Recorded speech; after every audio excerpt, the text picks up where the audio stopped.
आज आपकी मुलाकात अरबों रुपए की जायदाद और कारोबार के मालिक पाकिस्तान के अमीर तरीन रुकने कौमी असम्बली चौधरी एहसानुल हक बाजवा से करवाने जा रहे हैं, जो कि NA 168 चिश्तियां से MNA मुंतखब हुए। 5 अरब 46 करोड़ से जायद के असासाजात के मालिक चौधरी एहसानुल हक बाजवा का लाइफ स्टाइल क्या है, आइए जानते हैं। उर्दू पॉइंट की वीडियोस देखने के लिए हमारा चैनल सब्सक्राइब कीजिए और बेल के आइकन पर क्लिक कीजिए ताकि आप हमारी तमाम आने वाली वीडियो से बाखबर रह सकें।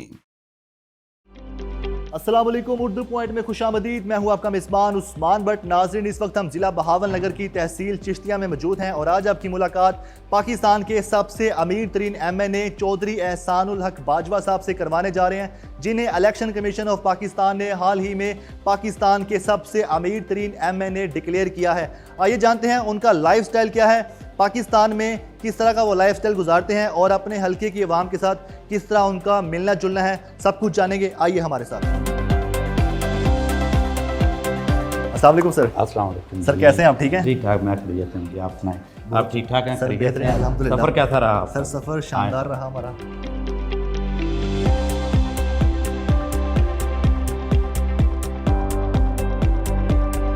सर, आपका घर माशाल्लाह बहुत खूबसूरत है, आपने खुद तमाम चीज़ें लगवाई हैं, तैयार करवाया है। भट्ट साहब, मैंने हर काम में बड़े ज़ौक़ और शौक़ से करता हूँ। ये डोर देखने बड़ा स्पेशल मैंने बनवाया था और लाहौर से बड़ी स्पेशल चील की लकड़ी लेके, और मेरा ख्याल इस डोर को बनते हुए बहुत टाइम लगा जी। ठीक है, ये ऐसे फिर मैंने ये काम किया और फर्नीचर मेरा ये सारा इटली से आया हुआ है। अच्छा, माशाल्लाह। रैंक डाइनिंग का फर्नीचर सारा इटली से आया हुआ है। ये ब्लैक मार्बल आप देखें जनाब, ये भी सारा बड़ा स्पेशल से कारीगर लाहौर से आके कोई बना के देखे। ये मुझे ये सीढ़ियों का बड़ा शौक था, स्पेशल बोर्ड की बनवाई हैं जी। तो ये ऊपर भी ऐसे ही जाती हैं, ये ऊपर भी इसी तरह है। ऊपर फिर ये कनोपी है, चारों तरफ से हवा वाली रखी हुई हैं हमने विंडोज़। ये बालकोनी है, ऊपर से मेरा शौक था जी। 2018 में हमने इस जगह पर स्टेज बनाया था जी। ये जो वाइट गेट है, यहाँ स्टेज बना हुआ था। सही है। और मियाँ साहब ये उधर से एंटर हुए थे तो ये बैक डोर से बाहर निकले थे और यहाँ स्टेज पर चले गए थे। अब आम जो है ये मकान वाइट बना हुआ ना, इसके ऊपर से ये सारी हमारी लैंड है पीछे ना, इस साइड को भी इस साइड को भी। ये तो उधर से अवाम का एक गेट था, वो वहाँ से आए थे और अवाम का ये जिधर फसलें खड़ी हैं ये सारी जलते की जगह। आए सर, आए, ठीक है, थैंक यू सर। सर, ये बताइएगा कि आप पाकिस्तान के सबसे अमीर तरीन MNA हैं, इलेक्शन कमीशन ऑफ पाकिस्तान ने आपको डिक्लेयर किया। आपकी पाकिस्तान के अलावा यूरोप, दुबई, जापान और कई ममालिक में जायदादें हैं, कारोबार हैं। ये सारे कारोबार, ये सारी जायदादें आपने सियासत में आने के बाद बनाई हैं? देखिए जी, मैंने 2013 में पहला इलेक्शन MPA का लड़ा था, तो मैंने अपने बाहर के दुबई के जितने सासाजात थे और पाकिस्तान की जितनी मेरी ज़मीनें हैं, दरी ज़मीनें हैं या कमर्शियल ज़मीनें, मैंने पूरी डिक्लेयर की थी जी। और 2018 में भी इसी तरह मैंने सारे अपने सासाजात डिक्लेयर किए हैं। तो मैं समझता हूँ कि ये जो डिक्लेयर सासाजात हैं वही TV वालों ने या इलेक्शन कमीशन ने उठाए हैं, जिसकी वजह से मैं अमीर तरीन आया हूँ। तो मैं समझता हूँ कि सब लोगों को अपने सासाजात जो है 100% डिक्लेयर करना चाहिए। लोग डिक्लेयर नहीं करते, इसलिए मैं समझता हूँ कि मेरे से भी बहुत ज़्यादा लोग अमीर होंगे, लेकिन मैंने अपने सासाजात डिक्लेयर होने की वजह से मैं अमीर तरीन हूँ। बाकी दूसरी बात आपने कही जी, आपने सियासत में आने के बाद बनाए, क्योंकि मेरी फैमिली मैं समझता हूँ कि 1967 से तकरीबन 65 ईयर हो गए, 55 ईयर हो गए हैं कि वो बाहर रहती है। और मेरे फैमिली के मोस्टली मेंबर दुबई में और यूरोप में उनका काम है, तो वहाँ रहते हैं। तो मुझे भी 30 साल हो गए हैं दुबई में।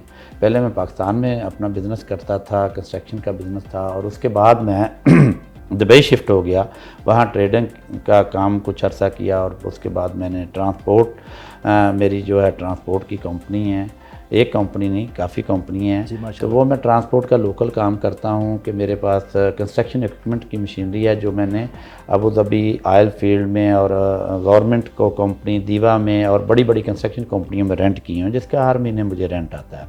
और दूसरा मेरा पूरी दुनिया से ट्रेडिंग है, जितनी कंस्ट्रक्शन इक्विपमेंट हैं सेकंड हैंड वो मैं ट्रेड करता हूँ आगे, फिर गल्फ़ कंट्री में री एक्सपोर्ट होती है। ठीक है, तो सियासत में आने की क्या वजह थी?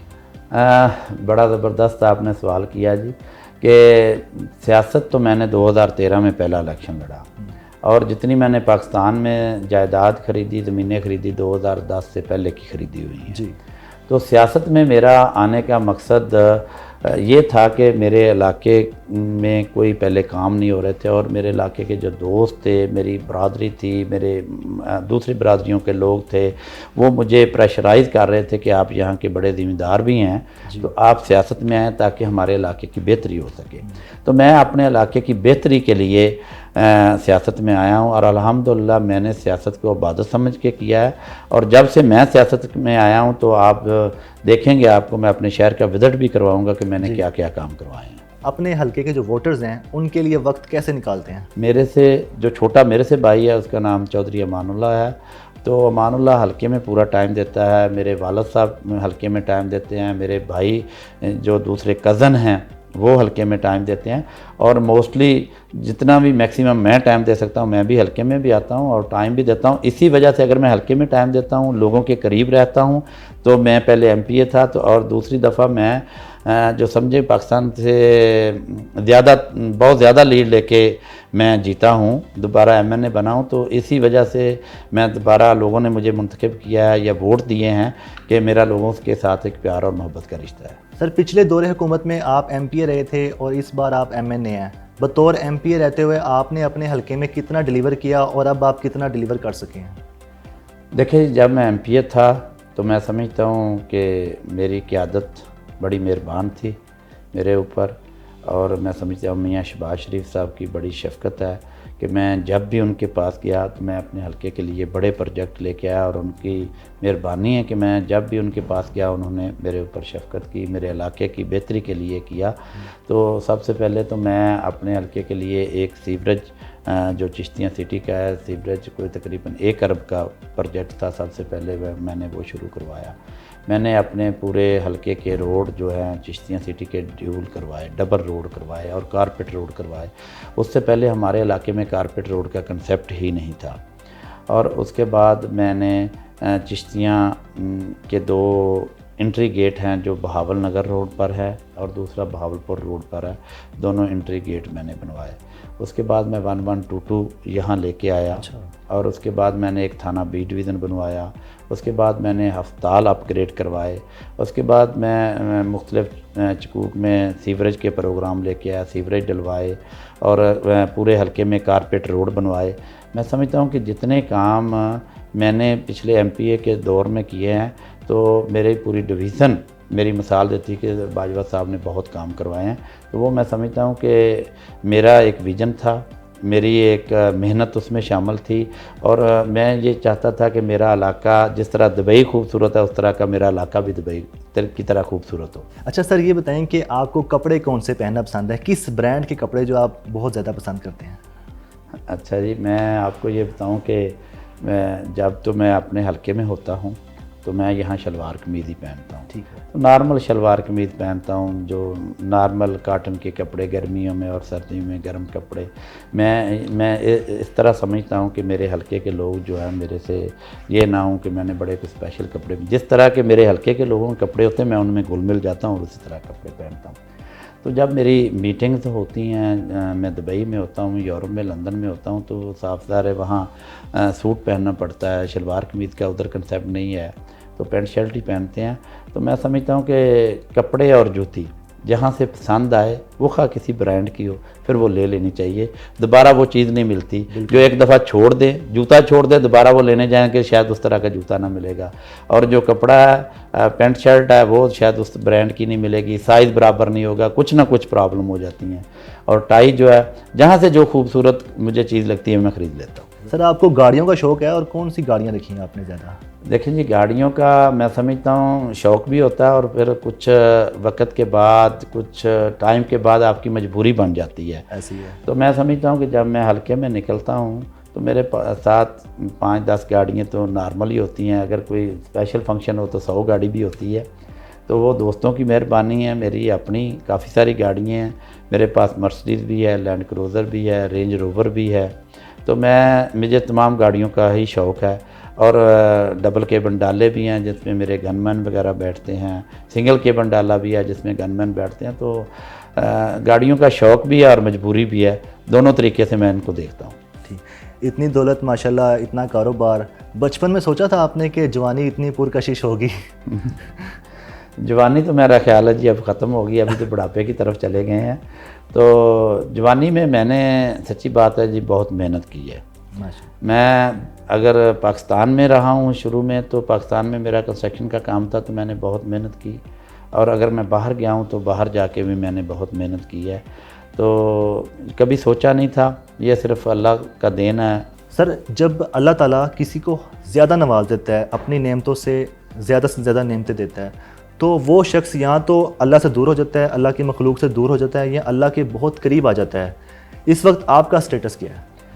मैं समझता हूँ कि हमारे दीन और इस्लाम में जैसे हमने पढ़ा है या सुना है कि जब अल्लाह आप पर मेहरबान होता है तो फिर उनकी करम नवाजी बहुत ज़्यादा हो जाती है। वो अल्लाह ताला आपको बहुत ज़्यादा नवाजता है, उसके मुख्तलिफ़ तरीक़े हैं नवाजने के। आपके बिज़नेस में बरकत हो जाती है, आपके उठने बैठने में बरकत हो जाती है, आप जिस काम को हाथ लगाते हैं उसमें बरकत हो जाती है। मैं समझता हूँ अल्लाह ताला की करम नवाजी होती है उस बंदे के ऊपर, वो खा कोई भी हो। तो मैं समझता हूँ अल्लाह ताला जब आपको देता है तो आपका हाथ भी उतना वसी होना चाहिए, आप आगे लोगों को बांटें, आप आगे लोगों की खिदमत करें, तो अल्लाह ताला फिर अपने बंदे पर राज़ी हो जाता है कि मैंने अगर इसको नवाजा है, अपनी खल्क़े खुदा से इसको नवाजा है, इसके ऊपर रहमत की बारिश की है, तो फिर ये आदमी भी आगे आवाम के लिए कर रहा है। तो जब मैं समझता हूँ कि अल्लाह से बंदा दूर हो जाता है तो फिर अल्लाह ताला भी उससे नाराज़ हो जाते हैं, तो फिर वो कोई बात नहीं है। तो मैं समझता हूँ कि हम तो जब बचपन में थे तो हम अपने दादा अबू से और मिसालें सुनते हैं थे कि जुगदी टाणी नू फल ज़्यादा लगता है। तो मैं समझता हूँ कि अल्लाह के हज़ूर जब हम झुक जाएंगे तो फिर अल्लाह ताला भी आप पर बहुत राज़। आपने अक्सर इंटरव्यूज़ में कहा है कि आपको कभी मोहब्बत नहीं हुई जी। आप समझते हैं कि ये बात इसलिए कहते हैं क्योंकि आपके पास इतनी दौलत है, आप सोचते होंगे जो भी मोहब्बत करेगा आपके बैंक बैलेंस को देख के करेगा? देखें जी, मैं समझता हूँ कि ये आजकल की जो मोहब्बतें हैं ये बिल्कुल फजूल हैं और एक झूठ पर मबनी सारी बातें हैं जी। तो मैं इसलिए कहता हूँ कि कभी मोहब्बत नहीं की। मोहब्बत आपको अपनी बीवी से, अपने बच्चों से करनी चाहिए, अपनी फैमिली मेम्बरान से करनी चाहिए। तो वो ही एक मोहब्बत है जो अपने भाइयों से, अपने वालिदैन से, अपने दोस्तों से, वो उनसे ही एक मोहब्बत का इजहार करना चाहिए और उनसे मोहब्बत होती है। ये लड़कियों वाली मोहब्बत का मुझे शौक़ नहीं है और ना मैंने की है। आप फिल्में भी नहीं देखते और गाने भी नहीं सुनते? हाँ, ये भी बड़ी ज़बरदस्त सवाल किया है आपने। मैंने सारी ज़िंदगी में कोई स्पेशल फ़िल्म जो होती है कि मैं कभी VCR लेके आऊँ जब बचपन में थे, या CD लेके आऊँ कि स्पेशल फ़िल्म देखें, कभी कोई फ़िल्म, टाइम ही नहीं मिला। सच्ची बात तो ये है, टाइम ही नहीं मिला। सर, आपने बताया कि आप गाने भी नहीं सुनते, तो मियाँ शहबाज शरीफ साहब ने एक गाना गाया था, बड़ा मशहूर हुआ था, अकेले ना जाना हमें छोड़ के, वो सुना था आपने? मैं समझता हूँ जी लोग पता नहीं उस गाने को क्या रंग दे रहे हैं। मैंने सुना था मियाँ शहबाज शरीफ का मकसद था कि अकेले ना जाना हमें छोड़ के। वो सियासत के हिसाब से बात कर रहे थे कि हमें साथ मिल के चलना चाहिए, सबको इकट्ठे होकर चलना चाहिए। वो सियासत के हिसाब से बात कर रहे थे, ऐसी कोई बात नहीं है। सर, आपको हमने देखा जब भी आप पार्लियामेंट ऑफ पाकिस्तान में ख़िताब करते हैं तो आप सिर्फ अपने हलके की बात करते हैं, हलके की आवाम और हलके की आवाम के मसाइल के अलावा आपने कभी कोई दूसरी बात नहीं की कि मेरी पार्टी के साथ ये हो रहा है। इसकी क्या वजह है? देखें जी, मैं समझता हूँ कि फ़र्स्ट प्रायोरिटी मुझे अपने हलके के लिए ही देनी चाहिए, हलके के अवाम के लिए देना चाहिए। जिन लोगों ने मुझे मुंतखब किया है, मुझे वोट दिए हैं, तो उन्होंने किस लिए वोट दिए हैं कि मुझे मुंतखब करके पाकिस्तान का जो सबसे पार्लियामेंट सुप्रीम है उसमें भेजा है कि मैं अपने हलके की आवाम के लोगों की बात वहाँ कर सकूँ, अपने हलके की आवाज़ वहाँ उठा सकूँ। मेरे हलके में ये प्रॉब्लम है, पानी के मसाइल हैं, रोड के मसाइल हैं, सीवरेज के मसाइल हैं, तलीम के मसाइल हैं, हेल्थ के मसाइल हैं, तो मुझे अपने हलके की बात करनी चाहिए। और उसके साथ साथ मैं समझता हूँ कि पार्टी के तो मसले मसाइल चल ही रहे हैं, पार्टी के तो हम साथ खड़े हैं और पार्टी के इंशाल्लाह साथ खड़े रहेंगे, अपनी क़यादत के साथ खड़े हैं, मियाँ मोहम्मद नवाज शरीफ के विज़न के साथ खड़े हैं, उनके बयानिए के साथ खड़े हैं और इंशाल्लाह हम खड़े रहेंगे। आपका अवामी खिदमत का जज्बा आप में खुद से आया या आपके वालिद साहब से आप में ट्रांसफ़र हुआ? नहीं जी, वालिद साहब मेरे तो पुलिस में थे, तो वो भी मैं समझता हूँ कि लोगों की बहुत उन्होंने खिदमत की, लोगों को बहुत नवाजा जी और मेरा एक बचपन से शौक़ था, सियासत से एक दिलचस्पी थी। जी तो मैंने भी बचपन से लेके जितना भी लोगों के लिए कर सका हूँ अल्हम्दुलिल्लाह मैंने किया है और इंशाअल्लाह रहती दुनिया तक अपनी ज़िंदगी में मैं करता रहूँगा। और दुबई में मैंने काम शुरू किया, पहले ट्रेडिंग काम करता था, तो मेरी एक ज़हन में सोच थी कि मैं कोई ऐसा काम करूं जो मेरे हलके के ज़्यादा से ज़्यादा लोग दुबई आ सकें जी और मेरे दोस्त अहबाब दुबई आ सके और मेरा यहाँ भी ऐसा डेरा चल रहा हो जैसे पाकिस्तान में चल रहा है। वाह। तो मेरी ये सोच थी, एक मेरी थिंकिंग थी। तो मैंने बहुत दोस्तों के साथ मशावरत की और क्या काम करना चाहिए, तो फिर मैंने ट्रांसपोर्ट का बिज़नेस शुरू किया। ट्रांसपोर्ट में दुबई में वीज़े बहुत ज़्यादा मिलते थे, तो ट्रांसपोर्ट का काम शुरू किया। ट्रांसपोर्ट का काम जब मैंने शुरू किया तो अल्हम्दुलिल्लाह अल्लाह ताला ने बहुत उसमें अपनी रहमत डाल दी, उसमें प्यार और मोहब्बत लोगों का शामिल हो गया। तो मेरे पास इस वक्त तकरीबन 500 लोग मेरे हलके के ही, मोस्टली मेरे हलके के हैं, कुछ सियालकोट से लोग भी तलक रखते हैं कि जिनको मैंने वीज़े दिए और अल्हम्दुलिल्लाह मेरे पास काम कर रहे हैं। मैं समझता हूँ वो 500 लोग नहीं हैं, वो वाकई एक 500 ख़ानदान है। वो एक बंदे के साथ एक एक ख़ानदान जुड़ा हुआ है, उसकी फैमिली, उसके माँ बाप, बहन भाई जुड़े हुए हैं जो उनके लिए वहाँ रोज़ी कमा रहे हैं और हर महीने वो पाकिस्तान अपनी पेमेंट ट्रांसफ़र करते हैं और उनका ख़ानदान जो है अल्हम्दुलिल्लाह इज़्ज़त से रोटी खा रहा है।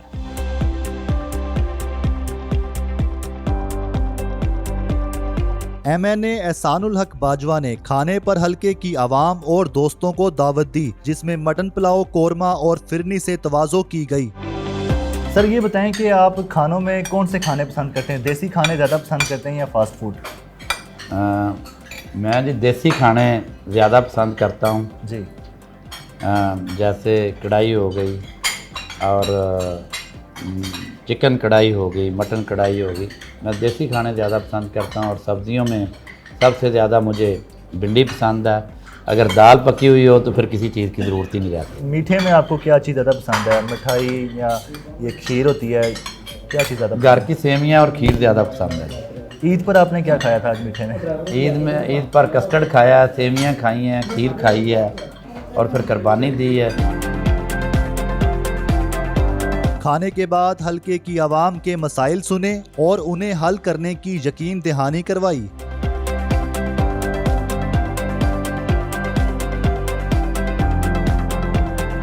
शाम होते ही चौधरी एहसानुल हक बाजवा साहब दरबार रवाना हुए।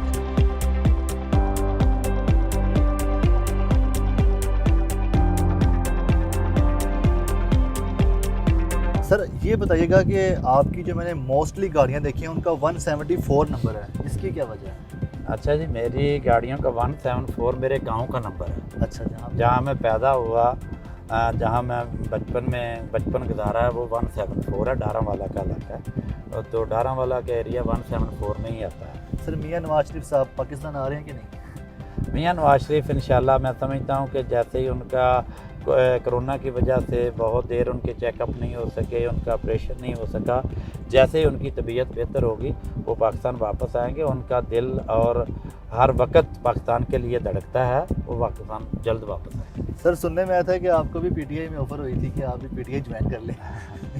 देखें जी, ऑफरें तो होती रहती हैं, लेकिन मैं अपने कायदीन के साथ, अपनी पार्टी के साथ, मियाँ मोहम्मद नवाज शरीफ के साथ, मुस्लिम लीग नून के साथ हम खड़े हैं और खड़े रहेंगे आखिरी दम तक। अभी तो वक्त ही गुजर गया है, हम ज्वाइन करने की तो बात ही मैं समझना बिल्कुल गलत है कि हमने केस मुकदमे भोग लिए हैं और जो थोड़ा बहुत रह गए हैं वो भी इंशाल्लाह हम उनसे सुरखरू होंगे। ऐसी कोई बात नहीं है कि हम पीटीआई कभी भी नहीं ज्वाइन करेंगे, हम अपनी पार्टी और मुस्लिम लीग नून की क़यादत के साथ करेंगे। आज की तारीख में आप पाकिस्तान तहरीक इंसाफ की गवर्नमेंट को कहाँ पर देख रहे हैं? जिस बयानिए के साथ ये लोग आए थे कि हम तब्दीली लेके आएंगे, कौन सी तब्दीली लेके आए? आप क्या समझते हैं कि तब्दीली किस वाली हुई है? मैं समझता हूँ कि इतनी बड़ी इन्होंने तब्दीली की है कि आपकी सोच से भी ज़्यादा तब्दीली इन्होंने कर दी है कि मुल्क का बेड़ा गर्क करके रख दिया है, गरीब आदमी पिस के रह गया है, महंगाई और महंगाई हो गई है। ठीक है जी, गरीब आदमी रोटी नहीं खा रहा, गरीब आदमी को मजदूरी, मेहनत और मजदूरी नहीं मिल रही, लोगों के बिज़नेस तबाह हो गए हैं, लोगों के जो बिज़नेसमैन लोग थे उनके बिज़नेस तबाह हो गए हैं। तो ये तब्दीली लेके आए हैं कि मुल्क का तहस नहस करके रख दिया, ये तब्दीली है और क्या है। ठीक है सर, इतने बुरे हालात चल रहे हैं जैसा कि आप बता रहे हैं, तो ये हुकूमत फिर भी सर्वाइव कर रही है, कैसे सर्वाइव कर रही है? ये देखें जी, मैं तो समझता हूँ सर्वाइव कर रही है, हुकूमत नाम की पाकिस्तान में चीज़ ही नहीं कोई है। ये तो चलती जा रही है अल्लाह के सहारे। पाकिस्तान में हुकूमत नाम की कोई चीज़ नहीं है। बस मैं समझता हूँ कि ऐसे चल रहा है मुल्क।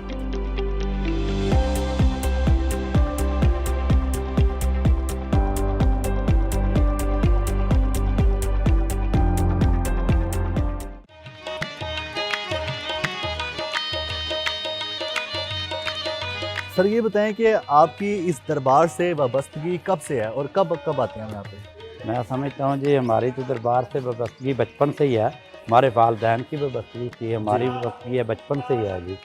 तो जब भी मौका मिलता है तो हम दरबार शरीफ सलाम करने आते हैं।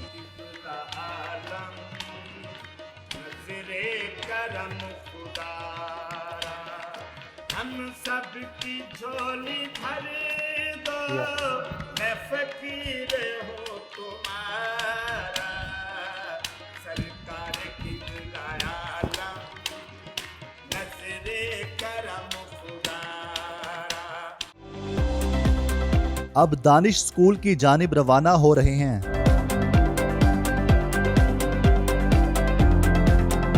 सर चिश्तियाँ का ये वाहिद दानिश स्कूल है जो कि आपके होते हुए तमीर हुआ, बताइएगा आपका इसमें कितना कंट्रीब्यूशन था?